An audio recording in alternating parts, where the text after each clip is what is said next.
Hi friends, welcome to എത്രീസ് wonderland. 10ാം ക്ലാസ്സിലെ എല്ലാ കൂട്ടുകാർക്കും പുതിയൊരു ഇംഗ്ലീഷ് ക്ലാസ്സിലേക്ക് സ്വാഗതം. ഇന്ന് നമ്മൾ പഠിക്കാൻ പോകുന്നത് നിങ്ങളുടെ 3rd ചാപ്റ്ററായ ഫ്രണ്ട്സ്, റോമൻസ്, കൺട്രിമെൻ എന്ന സ്പീച്ചാണ്. ഇത് വില്യം ഷേക്സ്പിയറിൻ്റെ വളരെ പ്രശസ്തമായൊരു നാടകമായിരുന്ന ജൂലിയസ് സീസറിന് എഴുതിയിട്ടുള്ള ചെറിയൊരു ഭാഗമാണ്. ജൂലിയസ് സീസറിൻ്റെ വളരെ അടുത്ത സുഹൃത്തായിരുന്നു ബ്രൂട്ടസ്. അദ്ദേഹം വേറെ കുറച്ച് ആളുകളുമായി ചേർന്ന് ഗൂഢാലോചന നടത്തി ചതിച്ചു കൊല്ലുകയാണ് സീസറിനെ കൊന്നതിന് ശേഷം ബ്രൂട്ടസ് ജനങ്ങളോടായി പറയുന്നുണ്ട്, ഒരു ഫ്യൂണറൽ സ്പീച്ചൊക്കെ നടത്തി ജനങ്ങളോടായി പറയുന്നുണ്ട് എന്തിനാണ് സീസറിനെ കൊന്നത്, അതിൻ്റെ കാരണങ്ങളൊക്കെ വിശദീകരിച്ച് ജനങ്ങളെല്ലാം ഇപ്പോൾ സീസർ മോശമാണെന്നും ബ്രൂട്ടസാണ് നല്ലവനെന്നും വിശ്വസിച്ചിരിക്കുകയാണ്. ആ സമയത്താണ് മാർക്ക് ആൻ്റണി വന്നിട്ട് ഒരു പ്രസംഗം നടത്താൻ വേണ്ടി പെർമിഷൻ ചോദിക്കുന്നത് ബ്രൂട്ടസിനോട്.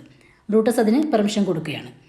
അതിനുശേഷം മാർക്ക് ആൻ്റണിയുടെ ആ സ്പീച്ചിന് ശേഷമാണ് ജനങ്ങൾ മൊത്തം ഇളകി മറിയുന്നത്. മാർക്ക് ആൻ്റണി വളരെ കണ്ണിങ് ആയിട്ട് നല്ലൊരു സ്പീച്ച് നടത്തി ജനങ്ങളെ ബോധവൽക്കരിക്കുന്നുണ്ട്, എന്തിനാണ് സീസറിനെ കൊന്നതെന്നും ഇവരുടെ യഥാർത്ഥ ഉദ്ദേശം എന്തായിരുന്നെന്നും. അദ്ദേഹത്തിൻ്റെ നല്ല സ്പീച്ചിലൂടെ, ആ മാസ്റ്റർഫുൾ ഒറേഷൻ എന്നാണ് പറഞ്ഞത്, വളരെ നല്ല സ്പീച്ചിലൂടെ ജനങ്ങളെ മനസ്സിലാക്കി കൊടുക്കുന്നുണ്ട്. പക്ഷേ ആ സമയത്ത് തന്നെ അദ്ദേഹം ബ്രൂട്ടസിനെ പിണക്കാതിരിക്കാൻ വേണ്ടി ബ്രൂട്ടസിനെ നന്നായി സോപ്പിടുന്നുണ്ട്. Brutus is an honourable man എന്ന് പറഞ്ഞുകൊണ്ട് സോപ്പിടുന്നുണ്ട്. നമുക്കത് കാണാം. സ്പീച്ചിലേക്ക് പോകാം. Friends, Romans, countrymen, lend me your ears. റോമക്കാരെ, സുഹൃത്തുക്കളെ, നാട്ടുകാരെ, നിങ്ങളുടെ ചെവികൾ എനിക്ക് കടം തരൂ. I come to bury Caesar, not to praise him. ഞാനിവിടെ വന്നത് സീസറിനെ അടക്കം ചെയ്യാനാണ്, അല്ലാതെ അദ്ദേഹത്തെ പുകഴ്ത്താനല്ല. The evil that men do lives after them. മനുഷ്യർ ചെയ്യുന്ന തിന്മകൾ അവർക്ക് ശേഷവും ജീവിച്ചിരിക്കും. The good is oft interred with there bones. പക്ഷെ അവർ ചെയ്യുന്ന നന്മകൾ അവരുടെ എല്ലുകളോടൊപ്പം തന്നെ അടക്കം ചെയ്യപ്പെടും. ഓഫ്റ്റ് എന്നിവിടെ ഉദ്ദേശിച്ചത് ഓഫൺ എന്നാണ്, പലപ്പോഴും എന്നാണ് meaning. So let it be with Caesar. സീസറിൻ്റെ കാര്യവും അങ്ങനെ തന്നെ ആയിരിക്കട്ടെ. The noble Brutus hath told you Caesar was ambitious. മഹാനായ ബ്രൂട്ടസ് നിങ്ങളോട് പറഞ്ഞു സീസർ ആംബിഷ്യസ് ആയിരുന്നു, അഥവാ ദുരാഗ്രഹിയായിരുന്നു എന്ന്. ഹാത്ത് എന്ന് പറഞ്ഞാൽ ഹാസ് ഓർ ഹാവ് എന്നതിൻ്റെ ഓൾഡ് ഇംഗ്ലീഷ് ഫോമാണ്. If it was so, it was a grievous fault. അങ്ങനെയാണെങ്കിൽ അതൊരു ഗുരുതരമായ തെറ്റ് തന്നെയാണ്. And grievously hath Caesar answered it. അതിന് വളരെ ഗുരുതരമായി തന്നെ സീസർ ഉത്തരം പറയുകയും ചെയ്തു. Here under leave of Brutus and the rest. For Brutus is an honorable man, so are they all honorable men. Come I to speak in Caesar's funeral. ഇവിടെ ബ്രൂട്ടസിൻ്റെയും മറ്റുള്ളവരുടെയും അനുമതിയോടെ, കാരണം ബ്രൂട്ടസ് നല്ല ഒരു മഹാനായ മനുഷ്യനായതുകൊണ്ട് അതുപോലെ തന്നെ മറ്റുള്ളവരും അവിടെയുള്ള ബാക്കിയുള്ളവരെല്ലാം ബ്രൂട്ടസിൻ്റെ കൂട്ടാളികളെല്ലാം നല്ല ആദരണീയരായതുകൊണ്ട് തന്നെ അവരുടെ അനുമതിയോടെയാണ് ഞാനിവിടെ സീസറിൻ്റെ ഫ്യൂണറലിൽ സംസാരിക്കാൻ വേണ്ടി വന്നത്.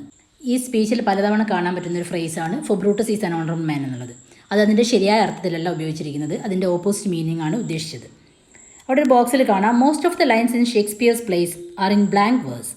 ഷേക്സ്പിയറിൻ്റെ നാടകങ്ങളിൽ അധികവും വരികളെല്ലാം ബ്ലാങ്ക് വേഴ്സിലാണ് എഴുതപ്പെട്ടിരിക്കുന്നത്. ബ്ലാങ്ക് വേഴ്സിലാണെങ്കിൽ റൈം ഉണ്ടാവില്ല, കൃത്യമായ റൈം സ്കീം ഉണ്ടായിരിക്കില്ല, മെട്രിക്കൽ ഫോമിലായിരിക്കും എഴുതിയിട്ടുണ്ടാവുക. നെക്സ്റ്റ് പേജിലേക്ക് പോകാം. He was my friend, faithful and just to me. അദ്ദേഹം എൻ്റെ സുഹൃത്തായിരുന്നു, വിശ്വസ്തനായിരുന്നു, എന്നോട് നീതി കാണിക്കുന്നവനുമായിരുന്നു. But Brutus says he was ambitious. പക്ഷേ ബ്രൂട്ടസ് പറയുന്നു അദ്ദേഹം ദുരാഗ്രഹിയായിരുന്നെന്ന്. And Brutus is an honourable man. പക്ഷേ ബ്രൂട്ടസ് ആദരണീയനായ ഒരു മനുഷ്യനാണ്. He Haat brought many captives home to Rome. അദ്ദേഹം ഒരുപാട് തടവുകാരെ റോമിലേക്ക് കൊണ്ടുവന്നിട്ടുണ്ട്. ഹൂസ് റാൻസംസ് ഡിഡ് ദ ജനറൽ കോഫേഴ്സ് ഫിൽ. അവരുടെ മോചനദ്രവ്യം കൊണ്ട് നമ്മുടെ ഖജനാവ് ഫിൽ ചെയ്തിട്ടുണ്ട്. Did this in Caesar seam ambitious. ഇത് കാണിക്കുന്നത് Caesar ambitious ആണെന്നാണോ, ദുരാഗ്രഹിയാണെന്നാണോ? When that poor have cried Caesar Haat wept. പാവപ്പെട്ട ജനങ്ങൾ കരഞ്ഞ സമയത്ത് സീസറും കരഞ്ഞു.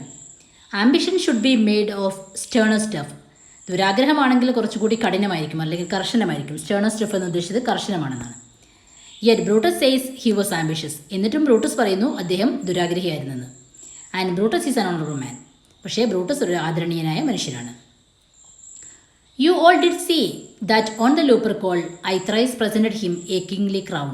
നിങ്ങളെല്ലാവരും കണ്ടതാണ്, ലൂപ്പർകോൾ ഫെസ്റ്റിവലിൻ്റെ സമയത്ത് ഞാൻ അദ്ദേഹത്തിന് 3 തവണ ഒരു രാജകീയമായ കിരീടം അണിയിക്കാൻ ശ്രമിച്ചു, ഓഫർ ചെയ്തു. Which he did thrice refuse. 3 തവണയും അദ്ദേഹം നിരസിക്കാനുണ്ടായത്. Was this ambition? ഇത് ദുരാഗ്രഹമാണോ? Yet Brutus says he was ambitious. എന്നിട്ടും ബ്രൂട്ടസ് പറയുന്നു അദ്ദേഹം ദുരാഗ്രഹിയാണെന്ന്. And sure he's an honourable man. പക്ഷേ തീർച്ചയായും ബ്രൂട്ടസ് ഒരു ഓണറബിൾ മാനാണ്. I speak not to disprove what Brutus spoke. ഞാനിവിടെ സംസാരിക്കുന്നത് ബ്രൂട്ടസ് എന്താണോ നിങ്ങളോട് പറഞ്ഞത് അതിനെ ഡിസ്പ്രൂവ് ചെയ്യാനല്ല, അത് തെറ്റാണെന്ന് തെളിയിക്കാനല്ല. But here I am to speak what I do know. എനിക്കെന്താണോ അറിയുന്നത് അത് പറയാനാണ് ഞാനിവിടെ വന്നത്. You all did love him once not without cause. ഒരു കാരണവുമില്ലാതെ നിങ്ങൾ അദ്ദേഹത്തെ ഒരിക്കൽ സ്നേഹിച്ചു.